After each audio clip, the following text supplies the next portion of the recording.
What's up, guys? Welcome back to Newswave. Have a bunch of stuff to talk about today. Have sales numbers in Japan, a new update for the Nintendo Switch that enables a couple of cool little features, and then we find out a little more about Microsoft's stance with Japanese developers. So let's get started. Now, the new update that came out for the Nintendo Switch is numbered 4.0.0, so it's pretty much just update version 4, essentially. But it does enable a couple of, well, cool things. The biggest one that I could see is video capture. Now, it's for select games. It's for Zelda, Breath of the Wild, Mario Kart 8 Deluxe, ARMS, and Splatoon 2. As of now, those are the only games that will work with it, but I'm sure they will add more going forward. Again, that is as of October 18th when this update came out. Those are the games you can record video on. You can record video up to 30 seconds of gameplay, and how that works is you press and hold the capture button rather than press it. Of course, just pressing it will give you a screenshot. If you press and hold it, it will then start your video capture and then record the next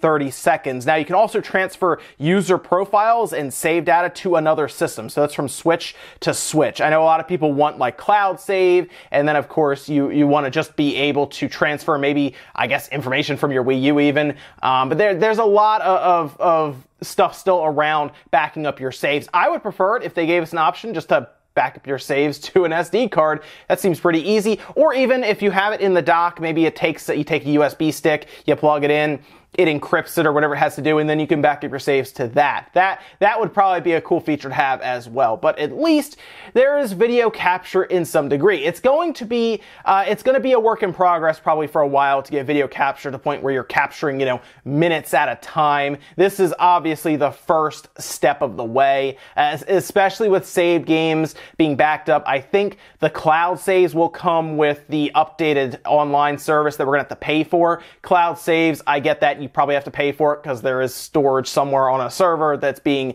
held up by your saved games. That's fine if that's where that's coming from. Here's the thing. I would like them to give us an option at that time to be able to back up our saves to our own media. SD cards, USB sticks. That makes a lot of sense to me, the consumer, to give us that ability, because it's been scary for a lot of people, considering you could have hundreds of hours in Zelda and then something happens to your Switch and that's it. It's still kind of that way because all you can do now is back up to another Switch. That won't stop it from being stolen or completely broken or lost, and then you just don't have your save. Give us the option, guys. Come on, Nintendo. Give us the option to back it up to some other storage medium, please. A few of the other small updates include new profile pictures from Super Mario Odyssey and Zelda, and then they're also adding the ability to pre-purchase for some games, which hopefully will fix some of the bottleneck with the eShop, where when Splatoon 2 came out, the eShop just straight up crashed because there was no pre-purchase, preload option. So they will be adding that. I assume Mario Odyssey is going to be the first one that they add that to, since that is the next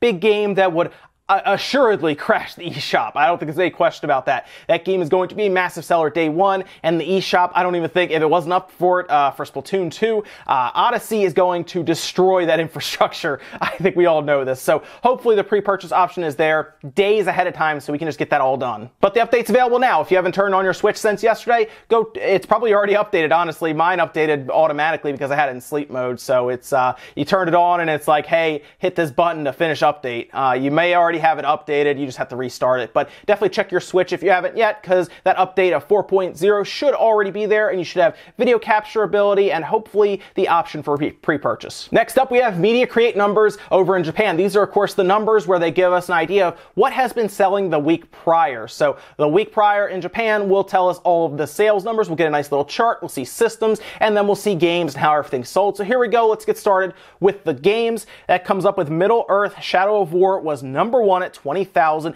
Again, a down week for Japan. I'm not sure why, but 20,000 topping the charts is pretty low, to be honest. And right below that, Splatoon 2 is always there. Mario Kart 8 Deluxe, Mario & Luigi Superstar Saga coming up with its, I believe, second week at this point. Pokken Tournament DX. Lost Sphere had I think a very underwhelming, very disappointing debut week. We have that there for the PS4 at number 6, FIFA 18 on the PS4, Zelda right below that on the Switch, and then Lost Sphere on the Switch there. So we have Lost Sphere on the PS4 at 7,363, Lost Sphere on the Nintendo Switch, 5,770. And here we go right over with the systems. This is again all for me to create. Nintendo Switch at 40,803, still above 40,000, which is great. Of course, it dropped below that last week, but here it is back above 40,000, pushing its year to date to 1.863 million sold, which means it probably will hit that 2 million mark at this rate by the end of November. Good stuff. Right below that, the PS4 at 22,706, the 3DS 30,745, the Vita at 3,938, and the Xbox One dropped back down to where it usually is, below 100 units at 71 units. So what can we gather from this week in sales? Well, Lost Sphere heavily underperformed. I think that's pretty straight up here. When I looked back at some of the old numbers from I Am Setsuna, that easily topped over 30,000 units for the PS4. Here's what is essentially its spiritual successor in Lost Sphere, dropping down below 10,000 units. Big drop off there. Why is that? Well, I asked around. People were giving me different opinions. Some were saying that, well, the Japanese audience did not like I Am Setsuna that much because, well, it didn't get the best reviews. It got, middle of the road average reviews, and they were pretty much wising up to the Lost Sphere coming out that looks very similar to it. And then, of course, even on the Switch, you have a better game more than likely coming up with Project Octopath Traveler. So I don't know. This seems like a great game for someone who likes the old JRPG style games, and I guess it just didn't catch on in Japan, and maybe it's going to be one of those games where it's a Japanese RPG, but it will probably sell better out west, which sounds weird, right? But that's probably what's going to happen here. More than likely, we're going to pick it up heavily here in the United States or different parts of the world that are outside of Japan. It's very odd. But maybe they'll start focusing outside of Japan with some of these JRPGs and release them here first and then in Japan later. We'll have to see. It's very underwhelming.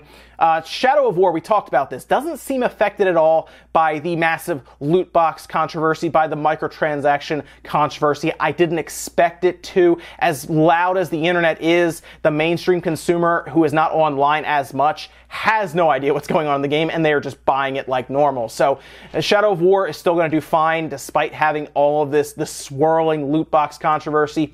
It's not going to affect. Battlefront 2 is going to sell like crazy despite the massive outcry of pay to win. That's just the way it is, unfortunately. People think we can boycott these things. I just don't think it's possible with how appealing the really, I know it doesn't say Lord of the Rings on it. It's Lord of the Rings basically. And don't even get me started on Star Wars. That is as appealing as it gets with the new movie coming out. It's going to sell like crazy. That's just the way it is. Overall, though, I think a pretty underwhelming week in Japan. Games didn't sell very heavily. The Switch at least climbed back up over 40,000. Supply seems to be pretty steady now, but overall game sales, not impressive to me. We'll see what happens, I guess, in the weeks coming up. Especially, I think we're all going to be glued to our screens here to see what Media Create looks like for Mario Odyssey, because that has to be, I imagine, a massive number. That could top 1 million sold in that first week. This could be interesting. Next up, let's talk about the Xbox in Japan. I know we just looked at the charts and we saw less than 100 Xboxes sold last week, and there's a lot of reasons for that. It's not a Japanese system, it's a foreign American system, so they don't view it as, well, I guess in their case, their system. But there are people that still buy it. It doesn't have games that really sell to that part of the world. And it seems like Microsoft has at least been trying to figure something out. We keep seeing Phil Spencer go over to Japan and talk to people or do something over there. We assume he's trying to strike up some deals. However, Nice America CEO spoke out pretty much saying they're not very supportive of Japanese developers, and that's not good. Of course, Nice America is known for the Danganronpa series, Disgaea, and in an interview with MCV UK, the CEO said, "Honestly speaking, Microsoft's approach to Japanese games hasn't been very supportive. Microsoft, for Japanese games, there's still a very niche element to them no matter what it might be. Microsoft also has a minimum order quantity for their games, and their whole structure isn't really geared toward niche games or smaller games like Japanese titles, so they're not really supportive of Japanese games or developers." And this is really weird, see, because Microsoft should be trying to court a lot of these Japanese developers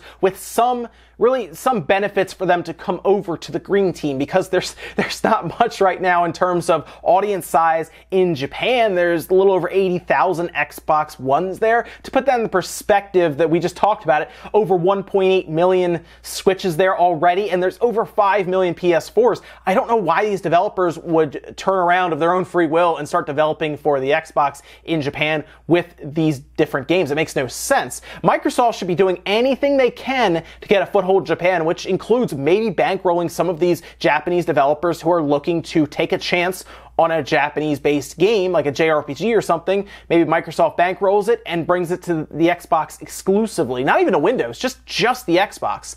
It's worth a shot, I think, at this point. You have to do something to get a foothold in Japan. You can't just expect people to buy the system just because, and then you make games for it. You have to make games for it first. That's how these systems sell. Phil Spencer keeps going back and forth about being in Japan. Good to be in Tokyo. We see it on his Twitter all the time.